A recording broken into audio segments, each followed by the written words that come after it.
Bonjour, aujourd'hui je vais vous parler de planification de projet. C'est quelque chose qui ressemble un petit peu à des diagrammes de Gantt, enfin ça aboutit à ça en général. Donc l'objectif ça va être de planifier des tâches qui ont des durées d'exécution et qui ont aussi d'autres contraintes que l'on va voir. Le but du jeu à la fin ça va être d'arriver à quelque chose comme ça, voilà, un planning de tâches. Très bien, donc lorsqu'on a un projet, il va falloir exécuter des tâches. Un projet, ça peut très bien être faire une recette de cuisine, ça peut être fabriquer un bâtiment, un objet, ou faire un projet informatique, peu importe. En tout cas, il y a un certain nombre de tâches qu'il va falloir exécuter, toutes. Et chacune de ces tâches va avoir ici une durée. Voilà, ça va être la longueur de la tâche. Donc ça va être une durée qui va être connue dès le début. Ça va être la durée de la tâche. Donc celle-là a une certaine durée, celle-là a une autre durée, la tâche verte est beaucoup plus longue. Bref, toutes les tâches ont une durée qui est connue a priori. Alors, cette durée, maintenant, on va la quantifier. Donc on va dire que la tâche grise a une durée de 3, la tâche rouge a une durée de 6, bon, etc., etc. Ce sont des unités de temps. Alors, qu'est-ce que c'est qu'une unité de temps? Ben, ça dépend de votre projet. Si c'est la construction d'un bâtiment, il est probable que ça sera sans doute en nombre de jours, éventuellement en nombre de semaines. Si c'est l'exécution d'un programme informatique, ça va être plutôt de l'ordre de quelques secondes, voire de millisecondes. Donc, bon, on ne va pas s'attacher à ça, on va dire que ce sont des unités de temps. Maintenant, pour repérer les tâches, on va leur donner un nom, voilà, des lettres, ici. Et comme on est sur une chaîne de théorie des graphes, eh bien, on va associer à chaque tâche un sommet. Bien, donc voilà, vous avez un ensemble de tâches qui est connu à l'avance, qui ont des durées d'exécution qui sont connues à l'avance, et on va rajouter une autre contrainte qui est celle des précédences. Donc, et on va mettre des arcs, donc, ce qui va donner un graphe orienté. Par exemple, on a cette contrainte-là, de G vers A. Ça veut dire que la tâche A ne peut pas commencer à être exécutée tant que la tâche G n'est pas complètement terminée. Voilà, donc ça veut dire ça. C'est cette contrainte-là qu'on avait déjà vue d'ailleurs dans une autre vidéo précédente autour de l'ordre topologique d'un graphe. Alors je vais rajouter un certain nombre de contraintes ici pour faire un petit exemple. Donc G, F, c'est-à-dire que F ne peut pas commencer tant que G n'est pas terminé.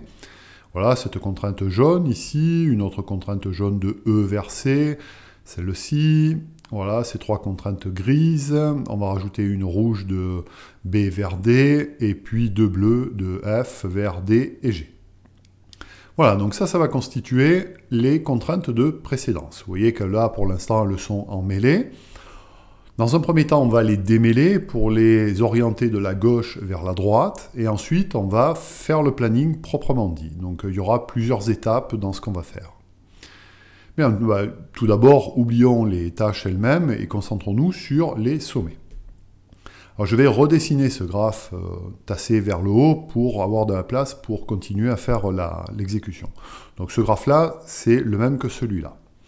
Bien, maintenant, la première tâche, ça va consister à dessiner ce même graphe, exactement avec les mêmes tâches et les mêmes arcs, mais à dessiner les arcs de la gauche vers la droite. Bien.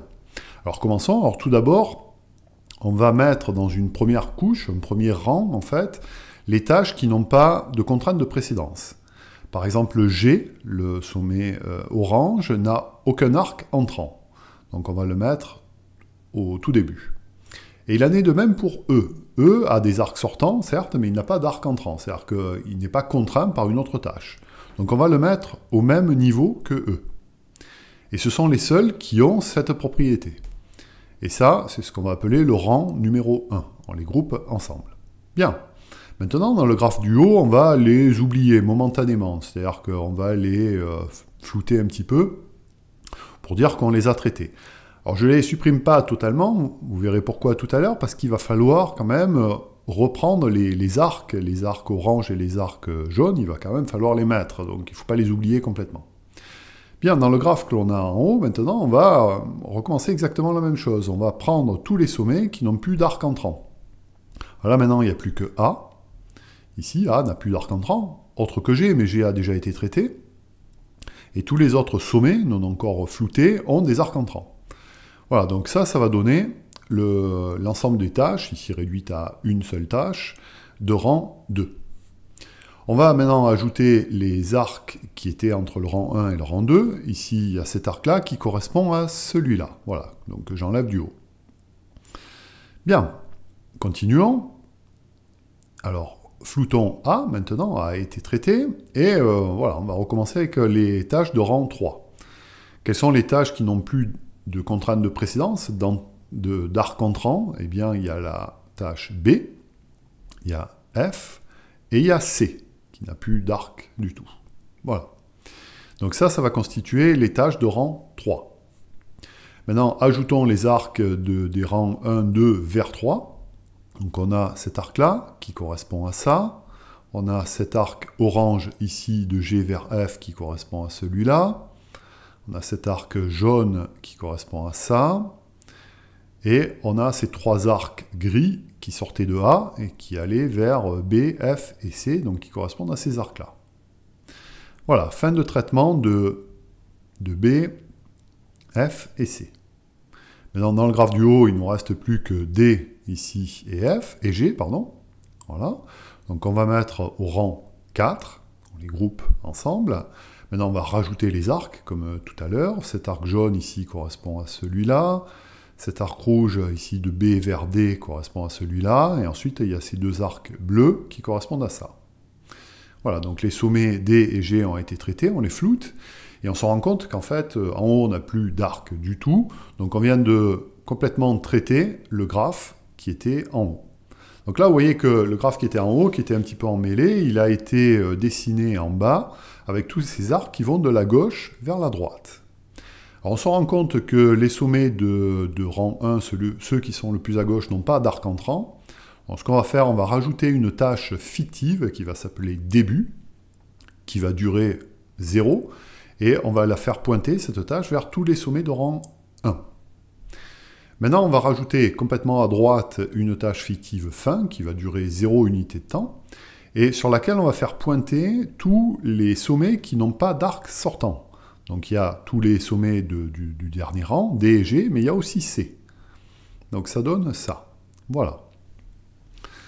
Donc là, on a un graphe, on va dire, enrichi par deux tâches complètement fictives. Et il y a quelque chose qui manque quand même, en haut, ce sont les étiquettes, vous voyez, les durées des tâches. Donc on va les reporter, ces durées des tâches, sur chacun des arcs sortants. Voilà, donc ça va donner quelque chose comme ça. Par exemple, la tâche grise, la tâche A, est de durée 3. Et bien sur ces trois arcs sortants, là, qui vont vers D, F et C, on va coller l'étiquette 3 qui va correspondre à cette durée. Pareil pour la tâche rouge, par exemple, qui est de durée 6, qui, elle, n'a de contrainte de précédence que vers D, donc on colle un 6 sur l'arc B vers D. Et puis on colle un 0 sur les arcs sortants de la tâche fictive début. Voilà. Voilà, donc ça c'est la fin de la première étape qui consistait donc à dessiner le graphe comme ça. Alors je vais effacer l'écran et je vais refaire les choses. Donc on a pris tous nos sommets qui correspondent à des tâches, et puis on a mis les arcs qui vont aller de la gauche vers la droite, en les mettant aussi verticalement, rang par rang. On a rajouté une tâche de début, une tâche de fin, et puis on a mis les durées correspondantes. Voilà, on a accéléré ce qu'on a fait tout à l'heure. Alors maintenant, on va planifier toutes ces tâches. Donc on va rajouter des informations là-dessus. Du coup, le graphe qui contient quand même pas mal d'étiquettes, pas mal de choses, je vais légèrement le simplifier comme ça. Voilà. Maintenant, tout en haut, je vais mettre une grille où chaque case va correspondre à une unité de temps. Va correspondre à une unité de temps. Alors, bon, même si vous ne voyez pas trop le détail, ce n'est pas très très important. Et puis, on va dire que la date de début du projet, c'est la date 0. Donc, c'est la date de début de la tâche fictive début. Elle commence en 0, elle dure 0, donc voilà, elle commence immédiatement, ce qui a comme vertu de relâcher les contraintes sur G et sur E. Du coup, la tâche G, elle peut débuter dès la date 0. Voilà, donc on va la faire débuter à la date 0, elle va durer 7 unités de temps, ce qui va donner ça. Maintenant, on va traiter les tâches rang par rang et de la gauche vers la droite. Donc maintenant, on traite la tâche E. La tâche E aussi, elle n'a plus de contrainte de précédence, donc elle peut très bien débuter à la date 0. Et elle va s'étendre sur 4 unités de temps. Donc on va mettre la tâche E sur une autre unité de calcul, une autre unité d'exécution, Et on va faire durer cette tâche pendant 4 unités de temps. Voilà, donc là on a traité le premier rang. Le deuxième rang, donc composé que de A, maintenant, quand est-ce qu'il peut commencer? Alors, il ne peut pas commencer en 0 puisqu'il est contraint par G. Donc il doit commencer lorsque G se termine. Du coup, il peut commencer évidemment à la date 7.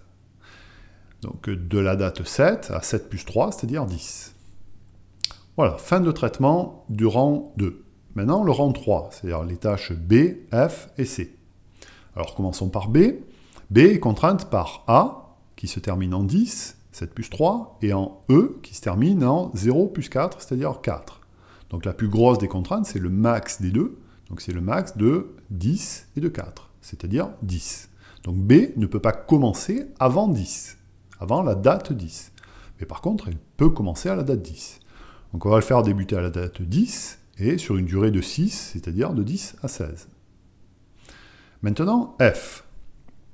Alors, F, elle est contrainte par A, qui se termine en 10, et par G, qui se termine en 7. Donc la plus grosse des contraintes vient de A, il faut attendre que A est terminé pour commencer F, donc, qui va commencer à la date 10. On va pouvoir le faire commencer à la date 10 sur une autre unité d'exécution, de 10 à 15. Maintenant, C. C est contraint par A et par E, A qui se termine en 10 et E qui se termine en 4. Donc la plus grosse contrainte vient de A, c'est-à-dire on va faire commencer C en 10, qui va se poursuivre sur 10 unités de temps, donc de 10 à 20. Fin de traitement des tâches de rang 3. Maintenant, les deux dernières tâches, D et G. Alors D est contrainte par B, E et F. B qui se termine en 16, E qui se termine en 4, et F qui se termine en 15, 10 plus 5. Donc la plus grosse contrainte vient de B, c'est-à-dire que D va pouvoir commencer en 16, et pouvoir s'étendre sur 6 unités de temps, donc se terminer en 22. Maintenant G est contraint uniquement par F, ici, donc qui se termine en 15, donc on peut faire débuter G en 15, voilà, sur une unité de temps, voilà, elle remplit juste une petite case. Alors c'est pas tout à fait terminé, il faut regarder la tâche de fin maintenant, celle qui est la plus à droite, qui dure 0 unité de temps. Alors quand est-ce qu'elle va pouvoir débuter quelque part? Alors, elle est contrainte par D, par G et par C. Et la plus grosse contrainte vient de D, c'est-à-dire 22. Et ce 22, voilà pourquoi on a rajouté cette tâche de fin, ce 22, ça donne ce que l'on appelle la durée totale du projet, qui est ici, avec ces données-là, et ces contraintes-là, de 22 unités de temps en tout. Voilà. Donc ça, c'est la durée optimale du projet, on ne peut pas faire moins. Bien, maintenant, voilà, fin de là, je dirais, deuxième partie. Donc là, on a un planning, déjà, avec ce qu'on appelle les dates au plus tôt. Mais qu'est-ce qu'on peut constater?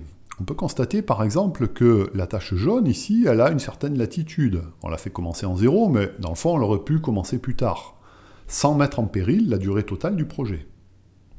Idem pour la tâche grise, ici, on aurait pu la balader, ici. Idem pour la tâche verte. Donc il y a un certain nombre de tâches qui auraient pu commencer éventuellement après, sans mettre en péril la durée totale du projet de 22 unités de temps. Par contre, il y a un certain nombre de tâches, celles du haut, ici, qui ne peuvent pas être retardées. Si on retarde ne serait-ce que d'une unité de temps une de ces tâches, eh bien ça met en péril la durée totale du projet, qui était de 22 unités de temps. Voilà, donc ça c'est ce qu'on appelle un chemin critique, là, ce qui est en rose. Donc là, ce qu'on vient de calculer, c'est la date de début au plus tôt de chaque tâche. Voilà, ce qui est dans le petit cadre en pointillé. Donc ça, c'est la fin, encore une fois, de la première partie. Là, vous avez déjà un planning opérationnel, mais on peut aller un petit peu plus loin en prenant en compte justement cette marge de manœuvre qu'on a sur certaines tâches. Et ce que l'on va calculer maintenant, dans une deuxième partie, ça va être les dates de début au plus tard. Voilà, donc on va oublier ça, on va oublier les tâches au plus tôt, et on va calculer les dates au plus tard. Alors sachant que la durée totale du projet c'est 22, on impose maintenant à la tâche de fin de se terminer, enfin de commencer et donc de finir, en l'unité de temps 22. Maintenant on va repropager cette contrainte de la droite vers la gauche. Pour que fin puisse commencer en 22, il est absolument impératif, à cause de sa durée, que D commence en 16. Et par contre, G, lui, il peut commencer plus tard. Enfin, il peut commencer éventuellement en 21. Vous voyez, ça ne mettra pas en péril la durée totale du projet qui est de 22. Donc il peut aller jusqu'à 21. Alors ce 21, qu'est-ce que c'est? C'est le 22 de fin moins la durée de G, 1. Et le 16 de D, qu'est-ce que c'est? C'est le 22 de fin moins le 6 de la durée de D. Voilà. Donc là, maintenant, on va calculer ces dates rouges, là, de la droite vers la gauche. Prenons B. B, maintenant, quand est-ce qu'il peut commencer au plus tard? Il peut commencer en 16 moins 6, c'est-à-dire en 10. F, lui, il a une double contrainte, celle qui vient de D et celle qui vient de G. Alors, celle qui est la plus, je dirais, la plus difficile la contrainte la plus forte vient de D. Donc là, ça va faire 16 moins 5, c'est-à-dire 11. Donc qu'est-ce qu'on fait en fait? On prend toutes les extrémités des flèches de la chose, là, on prend la date la plus petite, et on enlève la date du sommet ici de F. Alors pareil pour C, alors C, sauf que c'est un petit peu différent, c'est 22 moins 10, c'est-à-dire 12. Regardons pour A maintenant, qui a quelque part 3 contraintes, si vous voulez, sortantes. Ici, il y a 10, 11 et 12. On prend la plus petite, c'est 10, et on fait moins 3, c'est-à-dire 7. Pareil pour G.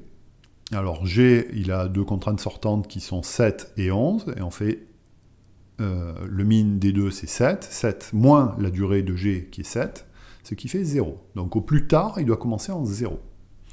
Pour E, enfin, pareil, on fait le min de 10, de 16 et de 12, c'est-à-dire 10, 10 moins 4, ce qui fait 6. Voilà.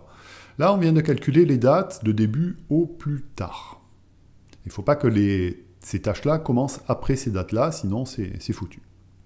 Voilà, maintenant, si on met les dates au plus tôt et les dates au plus tard, on obtient ça.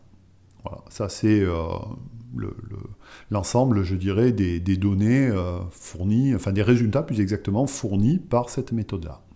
Les dates au plus tôt et les dates au plus tard. Voilà, donc la différence entre la date au plus tard et la date au plus tôt, c'est ce qu'on appelle la marge. Bien, maintenant il y a quelque chose sur laquelle j'ai pas été, des choses sur lesquelles j'ai pas été très explicite, ce sont les hypothèses que l'on a prises. Alors la première hypothèse, c'est que l'on a un nombre illimité de ressources d'exécution. C'est-à-dire que chaque fois qu'on voulait exécuter une tâche, on a pu l'exécuter. On a fait donc du parallélisme. Voilà, et ça se voit dans le planning final qu'on a obtenu, dans la mesure où il y a des tâches qui ont lieu en parallèle, et donc on suppose ici qu'on a un nombre suffisant de ressources d'exécution, de personnes ou de machines, pour exécuter les tâches lorsqu'on veut les exécuter. Ensuite, deuxième hypothèse que j'ai donnée, c'est que la durée de chaque tâche est connue à l'avance. Voilà, donc par exemple, la tâche C avait une durée de 10 et on le savait d'avance. Voilà. Donc ça, c'est pas toujours très simple de connaître par avance la durée de chaque tâche. Bon, mais là, ici, on a fait l'hypothèse qu'on la connaissait. Ensuite, une troisième hypothèse qui était implicite, mais que je vais rendre explicite maintenant, c'est qu'il n'y avait pas de circuit dans le graphe. C'est-à-dire qu'il n'y avait pas de choses comme ça. A, flèche B, flèche C, flèche A. Voilà. S'il y a un circuit comme ça, ça veut dire que A doit avoir lieu avant B, qui doit avoir lieu avant C, qui doit avoir lieu avant A. C'est-à-dire que par transitivité, A devrait avoir lieu avant A. Ce qui est évidemment absurde. Voilà, donc ça, ce sont les principales hypothèses qu'on a, qui sont nécessaires pour pouvoir appliquer, je dirais, cette méthode. Pour celles et ceux qui ont envie d'en savoir un petit peu plus, je conseille la lecture de cet ouvrage-là, de ce livre-là, alors que j'ai pu consulter depuis un moment. Moi, j'avais consulté l'édition de 1995, mais il y a une version plus récente sur la théorie des graphes, qui ne contient pas que cette méthode, hein, contient plein d'autres choses. Voilà, j'espère que cette vidéo un petit peu plus longue que les autres, parce qu'il y a pas mal de détails techniques, vous aura intéressé, vous aura été utile, et puis à bientôt pour une autre. Au revoir.